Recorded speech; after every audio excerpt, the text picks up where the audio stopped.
Alcatraz, almost over, only 3 episodes left. Yeah. What can you tell us about what's going to happen? What can you tease?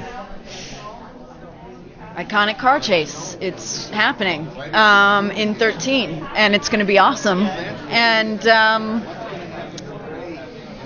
come on, help me out. You reunite with Grandpa. it's like you know, it's a little family reunion. It's getting that face to face after, you know, that's kind of at the beginning. Madsen the showdown. First thing you saw was basically Grandpa and like her running into this guy who kills her partner, and then now, you know, they meet again face to face. You kind of find out early. It leads us to Tommy in the sense of like we find that, you know, he might have more of a hand in the bigger picture than we thought. And so from there, that sets up the ending really well. And we get more answers on why the colloidal silver is in these prisoners' bodies, what it's for, what the purpose is, and who did it. We get a little closer to the inner circle. There's been a lot of kind of standing off and keeping things away from us. And we get more informed as to, you know, basically, you know, Hauser throws us a few more bones. And is there like a big cliffhanger by the end of the season if you do get a second season? Huge, about as huge as you can get. Yeah. And if there was a second season and you had a magic wand and you could tell the writers to write whatever you want, what would you want to write for your characters? What would you want to find out?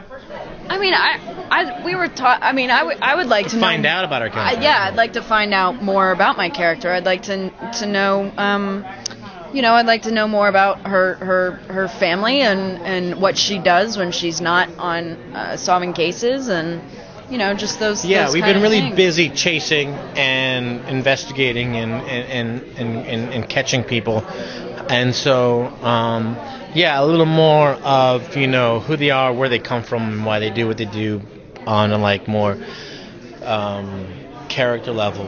And it'd be even nice to have, you know, it'd even be nice to have a scene or two where Doc and Rebecca are just kicking it. They're not. Can't we just like, you know, grab a meal together or something, for God's sake? You know.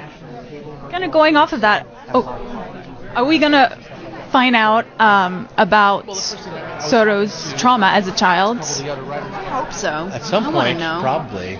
Yeah. But, you know. Not this season. Yeah, you got all the taste of that, I think, the season that you already seen. And my final question is, since there's sort of a time travel element to the show, if you could time travel at any point in time, future or past, where would you want to go and why? There's so many places I want to go. That's a really tough question because I feel that whatever place you choose, you'll discover that the reality of it isn't as great as the romanticized version that you have in your head of what it was like. Yeah, like when you think you go too far in the past, you don't realize it was probably really stinky in the streets back then. Yeah, and there's no public toilet. There's no public. What am I? I guess the future.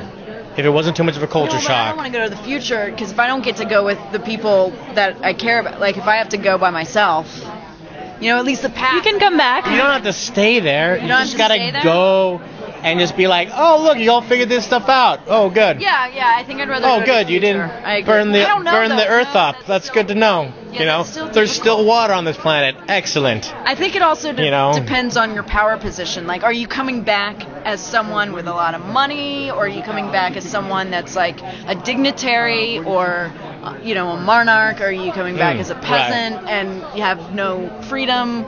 It's like, oh great, I came back as royalty. Oh no, it's Bastille Day. Oh no. Yeah, it just kind of it depends. Hurry, transport me back. Or is it like no one can see you, like you're just walking around observing, but no one acknowledges you're there? Right. That could be cool. Right. Time travel and invisible. Okay. Yeah. Or just know the fact that they don't even realize that you're from the year that you're in, so they can't even perceive it. So it's not really invisibility. They just can't. Oh, I see. Yeah. So it's like you guys says, okay, here's your costume to put on before you go there, so you fit right in. Right. Or you don't. Here's some bad teeth. Yeah.